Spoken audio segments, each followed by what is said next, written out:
Halo teman-teman semuanya, salam sehat.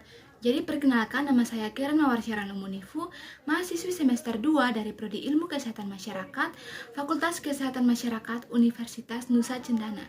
Jadi teman-teman, pada kesempatan kali ini saya akan menjelaskan kepada teman-teman semuanya mengenai materi tentang sistem saraf. Jadi yang akan saya bahas ini mulai dari pengertian sistem saraf, ada anatomi dan bagian-bagian sistem saraf, ada penyakit pada sistem saraf, dan yang terakhir ada pencegahan terhadap penyakit yang menyerang sistem saraf. Jadi teman-teman, sistem saraf ini adalah bagian dari sistem koordinasi yang mengatur aktivitas tubuh kita melalui rangsangan listrik secara cepat. Jadi, aktivitas tubuh kita seperti berpikir, makan, berlari, ataupun melakukan aktivitas apapun, itu tidak lepas dari kendali sistem saraf kita. Jadi teman-teman, untuk fungsi dari sistem saraf ini, dia berupa penghantaran impuls saraf ke susunan saraf pusat, pemrosesan impuls saraf, dan pemberi tanggapan rangsangan. Nah guys, untuk pembahasan yang kedua ini tentang anatomi sistem syaraf. Jadi, sel-sel yang ada pada sistem syaraf ini, yang pertama ada sel saraf atau neuron, yang kedua ada sel neuroglia atau sel penyokong. Jadi sel glia ini fungsinya untuk sebagai penyokong kebutuhan dari sel neuron. Nah, selanjutnya kita masuk pada gambar ini adalah gambar tentang struktur sel saraf atau neuron. Untuk bagian pertama namanya adalah dendrit. Jadi dia ini fungsinya menerima rangsangan lalu dikirim ke badan sel. Jadi pada badan sel atau soma rangsangan nanti akan diproses. Nah, dalam badan sel ini ada juga yang namanya inti sel atau nukleus. Jadi setelah diproses nanti rangsangan akan mulai berjalan ke akson. Jadi fungsi akson ini untuk menghantarkan rangsangan. Nah, yang perlu teman-teman tahu di sini, ujung awal dari akson ini namanya akson hilok, sedangkan ujung akhir namanya ini akson terminal. Nah, selain akson ada juga yang namanya sel Schwann. Dia ini nanti menghasilkan selubung mielin. Kalau untuk selubung mielin sendiri, fungsi utamanya ini untuk melindungi akson. Jadi ada juga dia ini memiliki fungsi untuk memberikan nutrisi. Nah, selanjutnya bagian yang tidak dibalut oleh selubung mielin ini namanya nodus transfer. Jadi dia akan mempercepat rangsangan. Dan yang tak kalah penting ada juga sinapsis. Jadi sinapsis ini adalah bagian dari sel saraf yang akan menghubungkan antara sel neuron yang satu dan juga neuron yang lain. Nah, sekarang sistem saraf pusat fungsinya untuk menerima informasi dari seluruh area tubuh, kemudian nanti akan dikoordinasikan semua informasi tersebut untuk menghasilkan respon tubuh. Jadi organ yang termasuk dalam sistem saraf pusat ini ada otak dan juga sumsum tulang belakang. Untuk otak sendiri fungsinya sebagai pusat pengatur dari segala kegiatan manusia. Nah, untuk bagian-bagiannya ini ada otak besar atau cerebrum. Ini merupakan pusat pengendali kegiatan tubuh yang disadari. Jadi ada 4 lobus dalam otak besar ini. Yang pertama lobus frontal, dia di bagian depan. Ini mengendalikan atau berhubungan dengan penalaran, keterampilan, dan juga bahasa ekspresif. Sedangkan lobus temporal di bagian samping dan mengendalikan indera pendengaran, ingatan, dan juga emosi. Jadi lobus temporal kiri juga mengambil peran dalam fungsi bicara. Selanjutnya ada lobus parietal di bagian atas dan mengendalikan sensasi, misalnya sentuhan, nyeri maupun suhu. Dan yang terakhir lobus oksipital di bagian belakang, dia mengendalikan fungsi dari penglihatan. Nah, teman-teman, yang kedua ini ada diencephalon. Ini terdiri dari talamus, hipotalamus, dan juga epitalamus. Ada juga sistem limbik. Dia berfungsi dengan emosi dan juga perasaan. Untuk otak tengah sendiri, dia merupakan penghubung dari pons Farolli dan juga otak kecil dengan otak besar. Kalau pons Farolli ini, dia menghantarkan impuls dari bagian kiri dan kanan otak kecil, kemudian mengatur frekuensi serta kekuatan bernapas. Selanjutnya, teman-teman, ada otak kecil, dia untuk mempertahankan keseimbangan, mengontrol gerakan mata, juga sebagainya. Untuk medulla oblongata atau sumsum lanjutan ini, dia mengatur denyut jantung, tekanan darah, pernapasan, dan sebagainya. Sekarang ada organ yang kedua pada sistem saraf, yaitu medulla spinalis atau sumsum tulang belakang, yang letaknya ini memanjang di dalam rongga tulang belakang, mulai dari ruas-ruas tulang leher sampai pada ruas-ruas tulang pinggang yang kedua. Nah, kalau teman-teman lihat pada gambar, yang namanya white area itu adalah bagian luarnya, dia warna putih, sedangkan lapisan bagian dalam ini warnanya kelabu, disebut juga gray area. Nah, untuk sumsum tulang belakang ini terdiri dari saraf motorik, saraf sensorik, dan juga saraf penghubung, yang fungsinya ini sebagai penghantar impuls dari dari otak dan ke otak, serta sebagai pusat pengatur gerak refleks. Berbicara tentang gerakan refleks ini, ternyata ada lagi gerakan lain ya, selain gerakan refleks ini ada juga gerakan sadar. Jadi untuk perbedaannya, gerakan refleks ini terjadi tidak sengaja atau tidak kita sadari. Untuk mekanismenya teman-teman, saya contohkan saat tangan kita terkena atau memegang benda yang panas, maka sel-sel reseptor di permukaan kulit kita akan mendeteksi adanya perubahan suhu lalu diterjemahkan menjadi stimulus. Nah, stimulus ini nanti diterima oleh saraf sensorik, kemudian saraf sensorik akan membawanya kepada sistem saraf pusat. Jadi, melalui saraf penghubung yang berada di sumsum tulang belakang, respon terhadap stimulus yang didapat ini langsung ditransfer ke saraf motorik tanpa menunggu hasil pemrosesan dari dalam otak.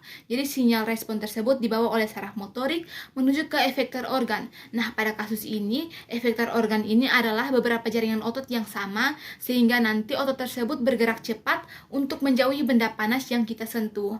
Nah, selanjutnya ada gerak sadar. Jadi ini tuh terjadi apabila rangsangan yang diterima oleh sel saraf sensori kita ini diteruskan ke otak. Nah, nanti dari otak diterjemahkan perintah ke sel saraf motorik untuk melakukan gerakan. Gerakan ini diketahui dan dapat dikontrol oleh otak. Nah, teman-teman, selain dari sistem saraf pusat, ada juga sistem saraf tepi. Jadi, fungsinya memungkinkan sistem saraf pusat berkomunikasi dengan bagian-bagian tubuh. Jadi, untuk pembagiannya sendiri ada sistem saraf somatik, yang mana ini dipengaruhi oleh kesadaran. Jadi, seperti gambar ini, dia terdiri dari 12 pasang saraf kranial yang bercabang dari otak dan juga 31 saraf spinal. Jadi, ini merupakan sistem saraf yang bercabang dari sumsum tulang belakang. Untuk fungsinya sebagai alat penyampai informasi sensorik dari kulit, indera maupun otot menuju ke saraf pusat. Selain itu juga membawa respon keluar dari otak yang tujuannya untuk menghasilkan respon berupa gerakan. Selanjutnya yang kedua ada sistem saraf otonom, jadi mengatur jaringan atau organ yang tidak kita sadari. Untuk jaringan atau organ tubuh yang diatur ini contohnya ada pembuluh darah dan juga jantung. Jadi sistem ini dibedakan menjadi sistem simpatik dan juga parasimpatik, yang dimana keduanya ini memiliki fungsi yang berbalikan. Untuk sistem saraf simpatik ini, dia mengatur respon perlawanan dalam tubuh ketika ada ancaman terhadap tubuh. Jadi, untuk mekanisme kerjanya ini, reseptor saraf di seluruh tubuh akan mengumpulkan informasi stres dan mengirimkannya ke sumsum tulang belakang. Contohnya, ketika tubuh merasakan dalam bahaya, stres tersebut akan dikirim ke otak melalui sumsum tulang belakang dan saraf kranial. Jadi, bagian otak yang disebut amigdala akan merespon dan mengaktifkan hipotalamus. Jadi, hipotalamus kemudian mengaktifkan sistem saraf simpatik. Sistem saraf simpatik kemudian menyalakan kelenjar adrenalin dan mensekresikan hormon adrenalin. Inilah mengapa saat manusia merasakan bahaya, detak jantungnya akan menjadi lebih cepat, nafasnya menjadi pendek dan juga berkeringat. Selanjutnya ada sistem parasimpatik. Jadi dia ini bekerja berbalikan dari sistem simpatik, di mana dia berguna untuk menjaga fungsi tubuh normal setelah ada sesuatu yang mengancam diri. Jadi setelah ancaman berlalu, maka sistem akan memperlambat detak jantung, memperlambat pernapasan, juga mengurangi aliran darah ke otot sehingga mengembalikan tubuh ke kondisi relaks yang normal. Nah, dapat teman-teman lihat pada gambar ini adalah mekanisme dari pengantaran impuls.